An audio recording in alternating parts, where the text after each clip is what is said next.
walang pinoprotektahan, walang kasinungalingan, serbisyong totoo lang.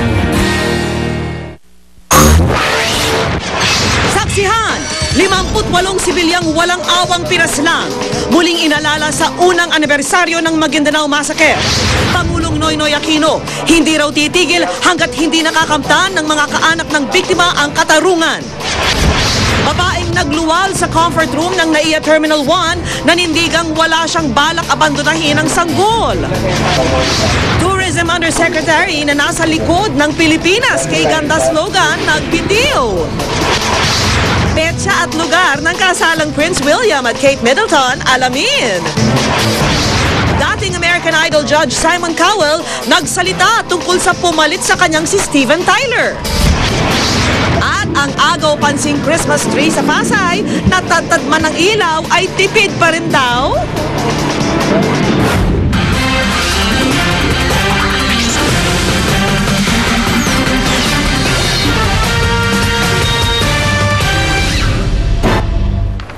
Ang inyo pong napapanood ay ang pagsusunog sa effigy ng isang backhoe bilang pag-alala sa unang anibersaryo ng Maguindanao Massacre. Kung inyong matatandaan, ang backhoe ang pinanghukay sa paglilibingan ng mga biktima sa massacre site. Eksaktong 1 taon na ang nakararaan. Bukod dyan, nagtirik din ng kandila ang ilang miyembro ng media. Bahagi ng tuloy na pagluluksa para sa mga kasamahan at iba pang biktima na naghihintay ng katarungan. Ang buong detalye, saksihan maya-maya lang. Samantala, nanindigan ang babaeng nanganak sa palikuran ng NAIA Terminal 1 na aksidente ang pagkakaluwal sa sanggol at wala siyang balak abandonahin ito. Hiling din niya, sana raw ay huwag na siyang makasuhan. Saksi si Mark Salazar. Sa kuwang ito, baka sa mga kalmot sa sanggol ay pinanganak sa banyo sa NAIA Terminal 1 kagabi. Pero paliwanag ng kanyang ina, di raw niya sinadyang makalmot ang anak habang iniluluwal ito sa palikuran. Ang janitress na si Marcy Eta ang nakakita sa mag-ina. Kinutuban daw siya na magtagal ang babae sa CR. Kinatok na niya ito at kalaunay pinasok. Pagilip po siya. Inunasan niya yung mga daming dugo sa lapag. Tapos nakapaas siya. Nakita ko yung hita niya sa kabinti niya, maagos yung dugo. Ngayon lumabas na ako, nagtawag na ako ng blood team na sa kloro na, pilitin ng pasukin. Bali, nung nakita nung doktor namin, yung bata, nakakabit pa ho yung placenta, yung inuna, no? So, dun na pinutol po yung placenta, tapos so, dinala na ho yung bata sa arrival clinic namin. Papunta na sana ang ina na isang OFW sa Taiwan. Hindi ko po expected kasi December po yung expected date niya. Pero batay sa panuntunan ng China Airlines na siyang sasakyan, hindi na pinapayagang makasakay ang mga buntis na nasa ika-7 buwan na. Paglilinaw naman ng NAIA, hindi pa raw na-check-in ang babae nung iluwal niya ang bata sa CR. Dahil buhay ang sanggol, hindi makakasuhan ng ina ng infanticide o abortion. Pero dahil sa kapabayaan umanong naglagay sa sanggol sa alanganin, posible raw maharap ang ina sa reklamong paglabag sa RA 7610 o Protection Against Child Abuse, Exploitation and Discrimination. Accident po yung nangyari. Normal naman po yung baby, stable naman po siya. Okay lang po yung baby, wala naman pong ano sa kanya. Bakit po kakasuhan? Sa ngayon, sa DSWD muna mananatili ang sanggol habang ang OWA kinokontak na mga kamag-anak ng ina. Nitong Setyembre lang, isang OFW ang nanganak sa eroplano at itinapon ng sanggol sa basurahan ng Gulf Air. Mahigit 2 buwan na ang nakalipas. Hindi pa rin naiuwi ng ina ang tinaguriang Gulf Air baby dahil hindi pa raw natatapos ang kanyang psychological therapy. Ako, si Mark Salazar, ang inyong saksi.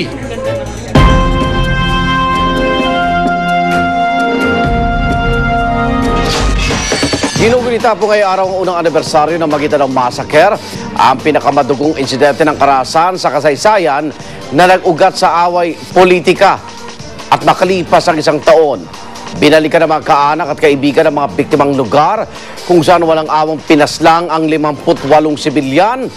Kasama po dyan ang 33 namang kabaro namin sa media. Wala sa Maguindanao, saksi si Chino Gaston.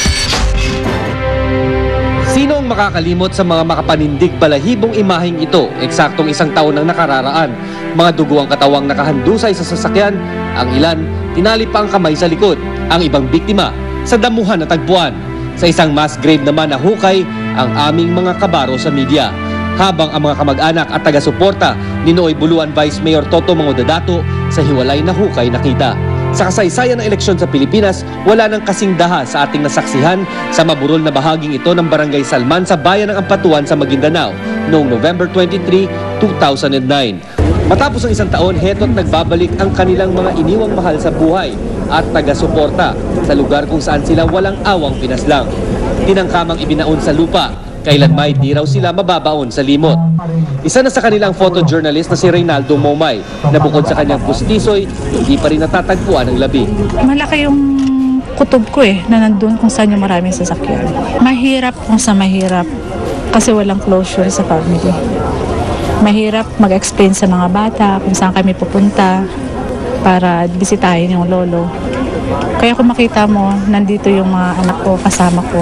Dahil gusto nilang makita yung libingan ng lolo nila. Si Mangodadato na ngayon gobernador na ng lalawigan, kaisa sa sentimiento ng iba pang kaanak ng mga biktima.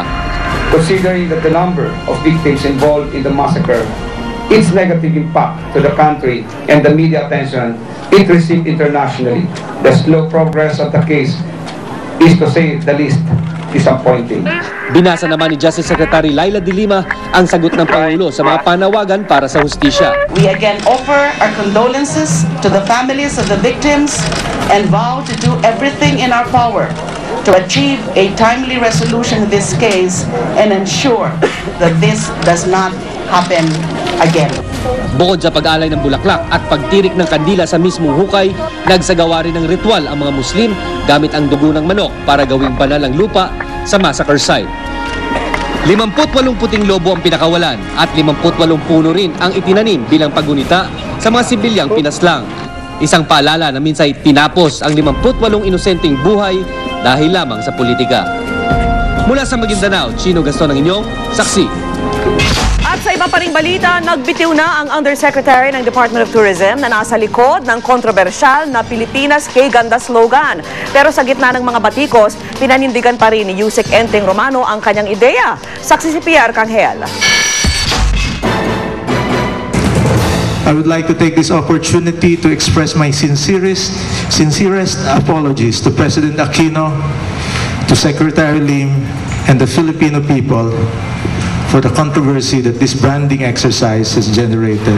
Isang taimtim na paghingi ng paumanhin ang isinabay ni Tourism Undersecretary Vicente Romano sa kanyang pagbibitiw sa pwesto kanina.